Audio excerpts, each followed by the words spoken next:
Student, आज हम BEd first year में संस्कृत के अंतर्गत देखेंगे संस्कृत भाषा शिक्षण के सूत्र। संस्कृत भाषा शिक्षण के जो कुछ सूत्र हैं, ठीक है, जिसके आधार पर क्या किया जाता है, शिक्षण कराया जाता है।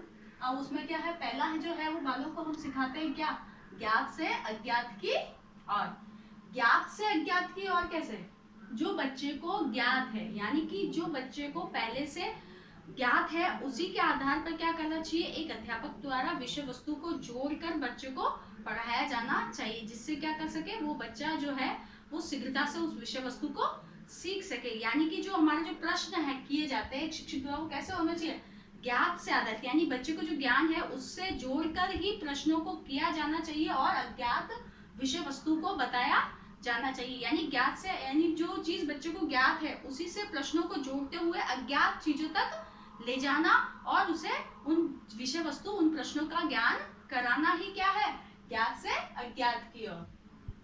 नेक्स्ट है मूर्त से अमूर्त की ओर। यानी मूर्त यानी कि क्या है, अध्यापक द्वारा क्या किया जाता है, मूर्त से अमूर्त की ओर। यानी मूर्त वो चीज है जो क्या है, हमें दिखाई देती है, और अमूर्त यानी जो दिखाई नहीं देता। यानी आप इस भौतिक संसार में देखो क्या है, सारी चीजें जो है जो दिखाई देती है, जिसे बच्चा क्या है देख कर कुछ सीख सकता है, ठीक है, वो अध्यापक द्वारा क्या करना चाहिए कि एक विषय वस्तु को दिखाकर, मतलब किसी टीचिंग एड को दिखाकर, किसी मॉडल को दिखाकर, ठीक है, किसी दृश्य को दिखाकर क्या करना चाहिए, अपनी विषय वस्तु को, उसकी जो अमूर्त चीजें हैं उसके बारे में बताना ही क्या है, मूर्त से अमूर्त की ओर ले जाना। यानी पहले आप क्या करोगे, कोई मॉडल है या कोई भी दृश्य है वो दिखाओगे, उसके माध्यम से बच्चे को उसके अंदर की बारीकी की जो बातें हैं वो सिखाई जाएगी, तो अभी क्या होगा, मूर्त से अमूर्त की ओर ले जाना। नेक्स्ट है पूर्ण से अंश की ओर।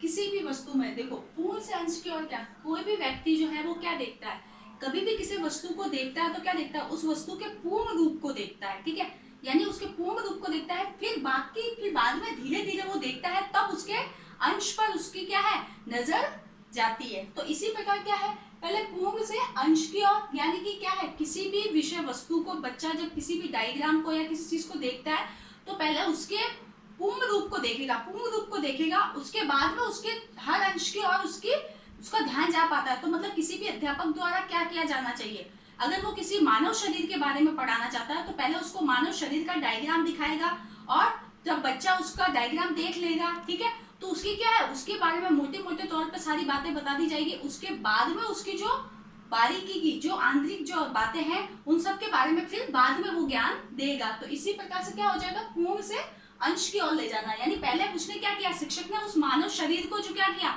उस स्ट्रक्चर को दिखाया, उस मॉडल को दिखाया, फिर उसके हर एक अंश के बारे में उसको छात्र को ज्ञान दिया, ठीक है। तो इसी प्रकार से आप कह सकते हो कि संस्कृत शिक्षण में भी इसका क्या अहम रोल है कि एक अध्यापक द्वारा अगर वो समास के बारे में समझा रहा है या संधि के बारे में समझा रहा है, तो सबसे पहले वो बच्चे को क्या करेगा, उसके नियमों के बारे में बताएगा, फिर उसके भेदों के बारे में बताएगा। तभी तो पहले नियम बताएगा, फिर बारीकी से उसके सारे भेद, उसके उदाहरण, वो सारी चीजें उसको बताई जानी चाहिए, तभी तो क्या होगा, पूर्ण से अंश की ओर।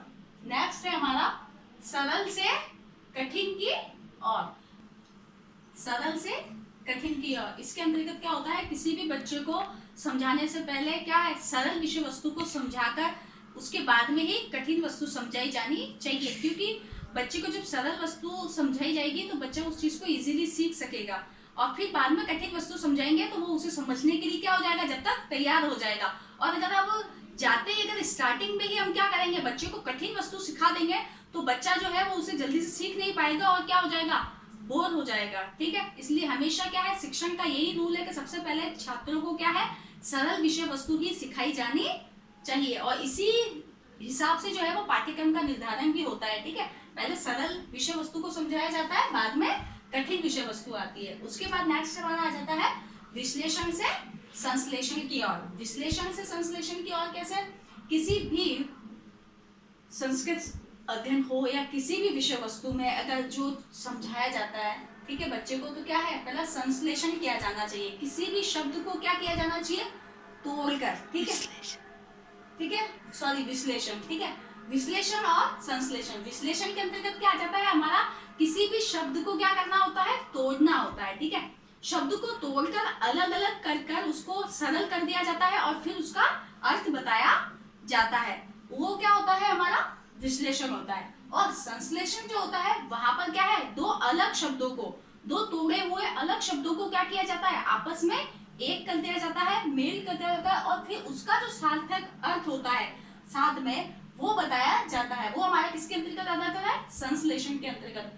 लेकिन संस्कृत शिक्षण में इन दोनों का महत्व इसलिए है क्योंकि इसके अंतर्गत हम संधि पढ़ते हैं, समास पढ़ते हैं। तो संधि में भी आपने देखा दो वर्णों को क्या किया जाता है, तोड़ा जाता है। तो पहले जो तोड़ने का रूप है वो हमारा क्या हो जाता है, विश्लेषण हो जाता है, और फिर से उसको जोड़ने के बाद जो उसका सार्थक अर्थ होता है वो हमारा क्या हो जाता है, संश्लेषण हो जाता है। वही इसी प्रकार समास होता है हमारा। तो समास के अंतर्गत भी हम क्या देखते हैं, वही प्रक्रिया होती है। समास में भी ये विश्लेषण भी होता है और संश्लेषण भी होता है। वापस उसका जो है समास में भी उसको क्या है, वापस पदों को जोड़ा जाता है और फिर उसका सार्थक अर्थ निकाला जाता है। तो ये हमारा, तो इसी प्रकार से हम कह सकते हैं कि संस्कृत शिक्षण में क्या है, इन शिक्षण सूत्रों के आधार पर भी शिक्षण कराया जाता है विषय वस्तु को जोड़कर। क्यों, क्योंकि विश्लेषण से संश्लेषण की ओर ये सारे क्या है, ये व्याकरण के अंतर्गत प्रयुक्त होते हैं, जो इसके अंतर्गत प्रयोग में लिए जाते हैं।